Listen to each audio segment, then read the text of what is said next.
Picture this, a medieval battlefield, absolutely dominated by armored knights. Think of them like, well, like medieval tanks. For centuries, they were the kings of warfare, totally undisputed. But then a weapon came along, something you could put in the hands of an ordinary person, and it would challenge everything.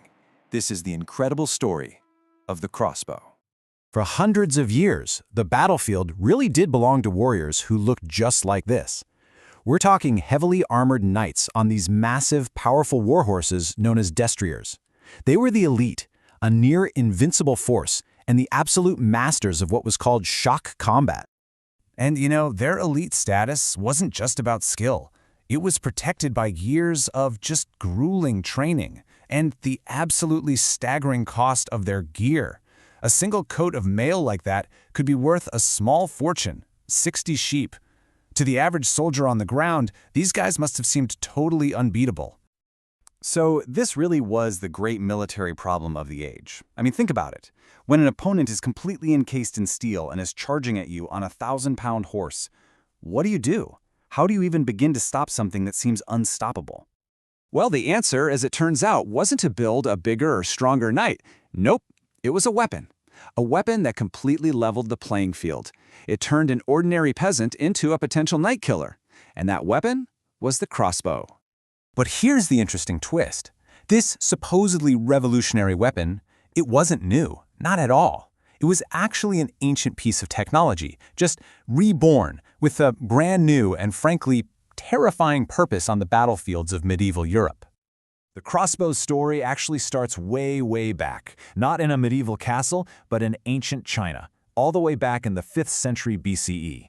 From there, it spread across Asia. It even popped up in the Roman Empire. But it was right here, in medieval Europe, that it was really perfected and turned into a truly disruptive weapon. Now, those early Chinese designs were incredibly sophisticated. They used this complex 3-piece bronze trigger mechanism. The European models that came along later, though, they went for a simpler but just brilliantly effective design, the rolling nut.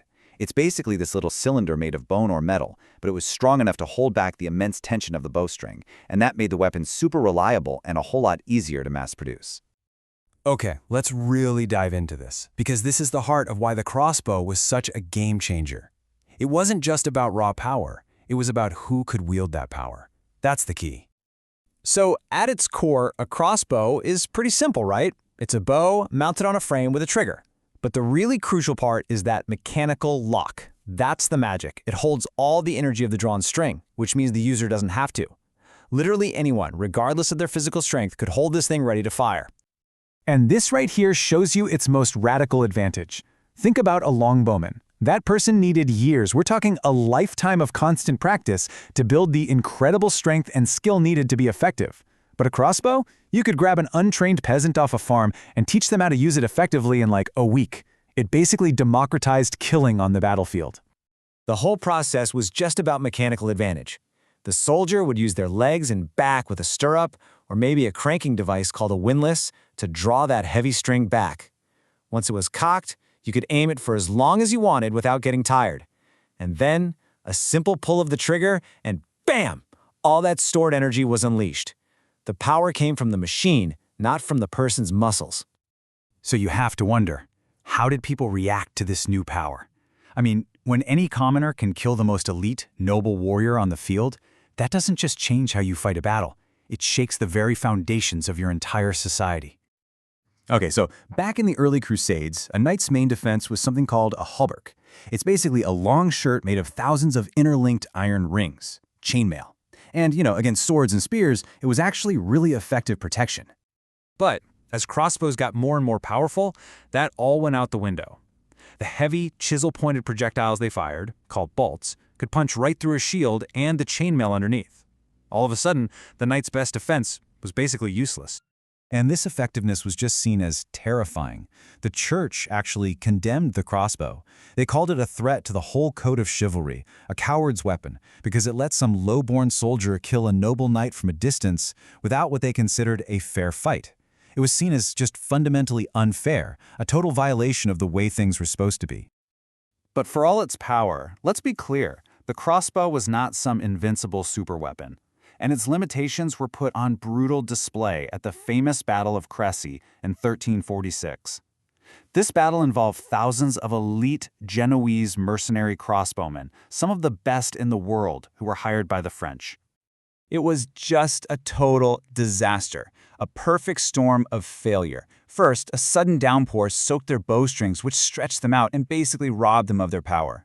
Then, the critical mistake, they had left their pavises behind. These were huge shields they used for cover while they were reloading. So now they're exposed, their weapons are weak, and their slow rate of fire, maybe 3 or 4 bolts a minute, was just no match for the absolute storm of arrows coming from the English longbowmen.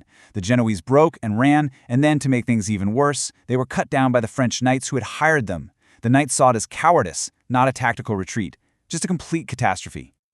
But even with disasters like Chrissy, you couldn't deny the crossbow's impact. It was a force of nature. It forced a complete rethink of everything: armor, tactics, even the very idea of what a medieval army should look like. What happened next was a classic arms race. It was pretty simple. As crossbows got better and better at piercing mail, armor had to evolve to keep up. This pressure led directly to the development of full, solid steel plate armor. It was designed for one primary reason: to stop or deflect a crossbow bolt. So that iconic image we all have of a knight in shining armor, in a lot of ways, that was a direct answer to the threat of the crossbow. And it wasn't just armor that changed. Tactics shifted too. The era of the all-powerful, decisive cavalry charge started to fade. More and more, battles were being decided by huge, disciplined formations of infantry soldiers, packed with thousands of crossbowmen who could absolutely shatter a knightly charge before it even got close. Eventually, the crossbow's time as the top dog on the battlefield did come to an end. But its story, well, it didn't stop there. So the arrival of gunpowder and early firearms eventually made the crossbow pretty much obsolete for large-scale warfare. But the weapon never really went away. It just found a new job, right? It became a super powerful tool for hunting, and of course, as we see today, it's still really popular for sport and target shooting.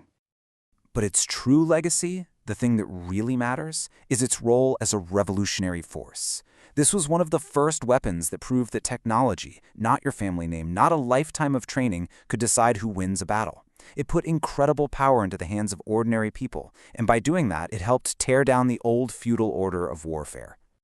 When you think about it, from an ancient Chinese invention to the spark that ignited a European arms race, the crossbow's story is just this powerful reminder of how one single piece of technology can completely reshape the world. And it really makes you wonder, doesn't it? What are the crossbows of our time?